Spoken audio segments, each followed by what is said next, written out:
Okay, now we're gonna do IRR. So IRR is the internal rate of return. And so what we want to know is we want to know with a certain cash outlay and with certain income over the cash flow periods, what our rate of return will be.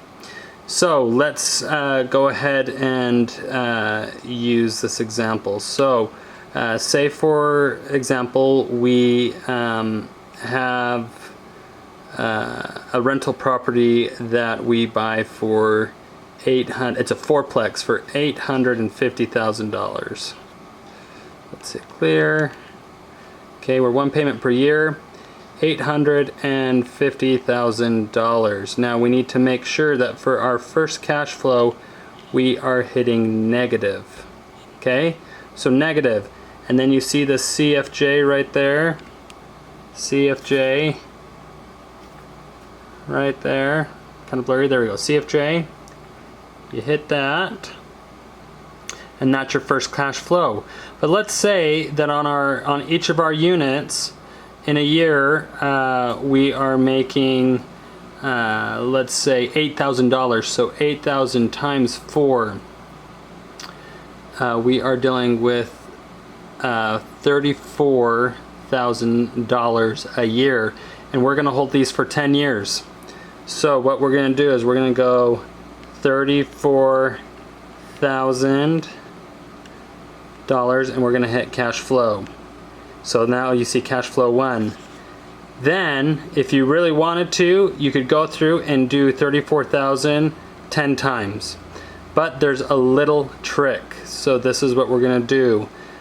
Since our cash flow is going to be the same every year, 34,000, we're going to hit 10, shift, and down right here there's an NJ. What that's going to do is that's going to say we're repeating that 34,000 for 10 years. Okay, this only works if you have the consistent income of 34,000 coming in each year.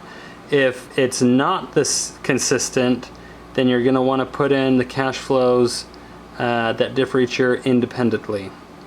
Okay, now what we do is we've done 34,000 for 10 years, and we hit shift, and just below the CST there's the internal rate of return. We hit shift, internal rate of return, and we actually see that we have a negative 13.9315% internal rate of return. Is that a project we want to do? No, we're going to lose money. So that is why we use internal rate of return. Now let's go ahead and do another example. So let's zero this out. Let's say it's $850,000 project. Again, hit negative. So we got our negative sign in front of the 850,000. We hit cash flow, and we got cash flow 0. So that's our outlay.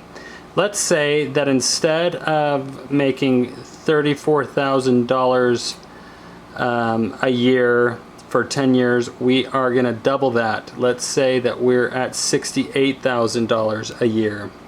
Okay, $68,000 a year, cash flow 1, but we're going to do this for 10 years.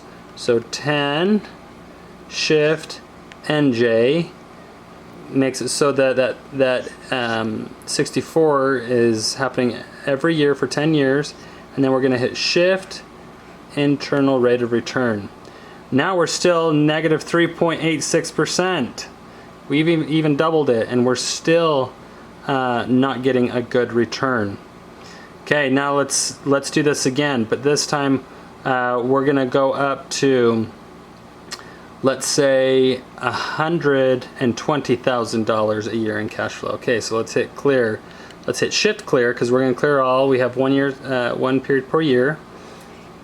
This is what we're going to do. We're going to do $850,000, negative sign, cash flow 0. And then we're going to do $120,000 for cash flow 1, And then we want to do this for 10 years. So we're going to hit 10, Shift, NJ, and then we're going to hit Shift, internal rate of return, and we get a 6.8% return.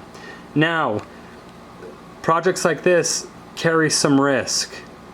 At 6.8%, is the risk worth it? What if you could put your money into a mutual fund that's less risky with an 8% return? What are you going to end up doing? Probably the mutual fund. So these types of calculations help you compare and contrast the potential return on your money, accounting for discounted cash flows and the time value of money.